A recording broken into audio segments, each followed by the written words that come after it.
She was wedged into place, doing her best to keep the door closed and keep the alien out. But centimeter by centimeter, he pushed, and despite her best efforts, Andie couldn't stop it. Once he had a hand in, she knew it was over, but that didn't stop her from trying. Sweat beaded on her forehead and her muscles ached, but she couldn't give up. The prison did something to the people sent there, even the innocent ones, and if anyone ever saw them again, they were monsters, bent on destruction and pain. Torture, rape, murder. He could do anything to her if he got through the door, and there was no one coming to help. With a final heave, the door burst open. Andie shrank back as if she could make herself small enough that the escapee wouldn't be able to see her. But even in her drab gray clothing, she stood out against all the machinery. The alien growled at her, sending a shiver of fear down her spine, making goosebumps jump on her arms. This was it, the end. She'd survived 6 years on the planet without making waves. She'd mostly stopped dreaming of a better life. She'd thought she was doing okay, and now it was all going to end because she was in the path of a rampaging prison escapee. She forced her eyes open.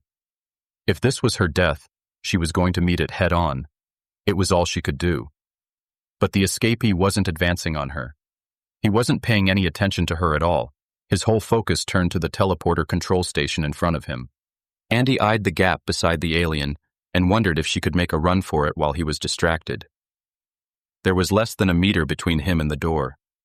All he had to do was reach out an arm and he'd have her. But would he care when he seemed to be completely ignoring her existence? She didn't know.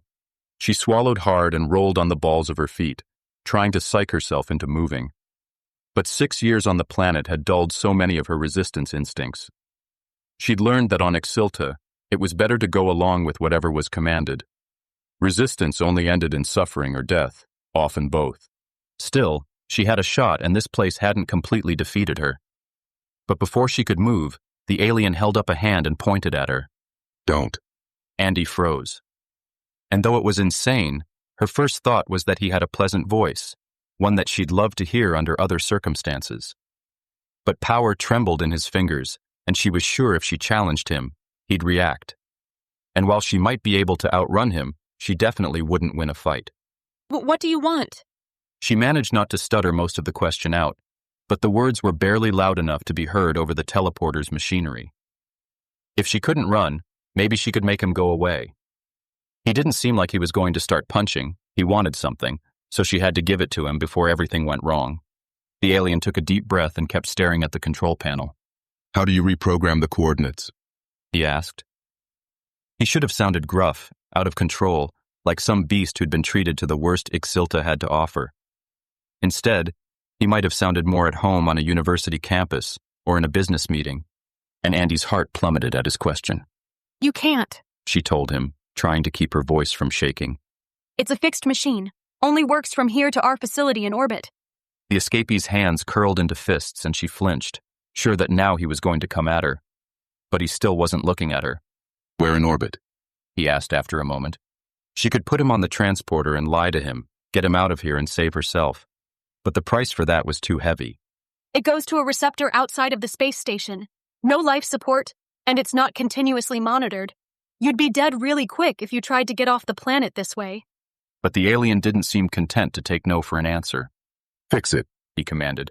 I will give you the coordinates. Andie knew she should just lie to him, punch some buttons and tell him it was done. He'd been in prison, and from what she could see, he had the scars to prove he'd lived a hard life. Sending him to the other end of the transporter would be an act of self-defense. And maybe someone else could live with themselves if they did that. But not her. She couldn't cut someone down just to save herself, not like this. Maybe in the heat of battle, but not during a calm conversation. There isn't a way to reprogram it, Andie insisted. I'm just as trapped as you are. Why would they put me in charge of something I could use to send myself home? The prisoner studied her for long moments, his blue eyes observing her like she was some kind of specimen. It was unnerving the way he looked at her, and she wanted to shrink back, to hide from him. But she wasn't going to do that. She squared her shoulders and stood tall. Whatever was about to happen, she would keep her pride. Finally, the alien nodded as if he'd come to a decision. You're coming with me.